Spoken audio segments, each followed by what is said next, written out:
আমাদের উচিত ফ্যাসিস্ট আওয়ামী দালালদের ন্যায় বিচার ও শাস্তির আওতায় আনা। কিন্তু বর্তমানে দেশে কি হচ্ছে জানেন?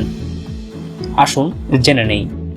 আজকে আপনাদেরকে জানাবো দরবেশ খ্যাত ফ্যাসিস্ট ঢাকায় 1 আসনের এমপি সালমান এফ রহমান আসনের কথা। দেখে আসি এই এলাকার বর্তমান রাজনৈতিক প্রেক্ষাপট কি। মালেক দেওয়ান সাহেব একজন আওয়ামী পদ্মারী নেতা। ফ্যাসিস্ট আওয়ামী লীগের সকল প্রোগ্রাম, বিএনপি দমনের সকল প্রোগ্রামে নিজে অর্থ ও লোকবল দেওয়ার হোতা ছিলেন স্বয়ং তিনি ও তার পরিবার। কিন্তু 5ই আগস্টের পর ভিডিওতে দেখুন তার এই অবস্থা। কারা তাকে বিএনপি এর মেহনাজ মান্নান পার্টি অফিসে ডেকে ছত্রছায়া দিচ্ছে। কিসের বিনিময় দিচ্ছে? তারা হলো বিএনপির কৃষক দলের রশিদ সাহেব ও আরো অনেক লোকাল নেতা। বিল্লাল দেওয়ান, মালেক দেওয়ান সাহেবের বড় ছেলে দরবেশকে ফুল দিয়ে বরণ করছে। সেই বিল্লাল দেওয়ানই 5ই আগস্টের পর বিএনপির পার্টি অফিসে রশিদ নেতার ছত্রছায়া আমন্ত্রিত নেতাদের ফুল দিয়ে বরণ করে নিচ্ছে।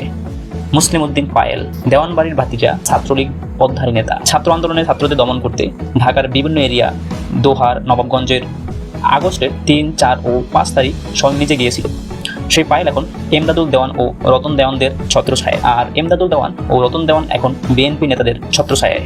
রতন দেওয়ান মালেক দেওয়ান সাহেবের ছোট ছেলে, ইউনিয়ন যুবলীগ নেতা। ইউনিয়ন যুবলীগের সেক্রেটারি হাবিবুর রহমান রয়েসের সাথে একত্রিত হয়ে মাদক, নারী ও চোরাচালান ব্যবসা করে থাকে।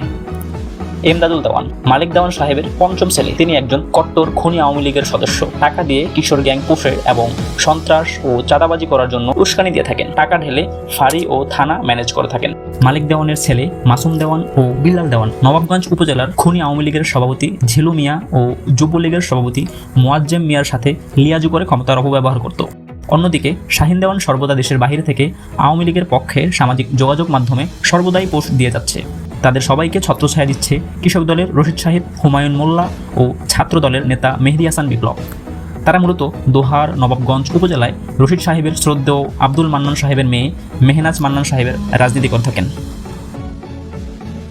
দেশের আনাচে কানাচে এমন রতন এমদাদুলদের মতো অনেক আওয়ামী ফ্যাসিস্ট এখন বিএনপির ছত্রছায়া থেকে দেশকে অস্থিতিশীল করেই যাচ্ছে। তাই বাংলাদেশের রাজনৈতিক দলগুলো, বিশেষ করে বাংলাদেশ জাতীয়বাদী দল বিএনপিকে বিষয়টি অতি গুরুত্ব সহকারে নেওয়া উচিত।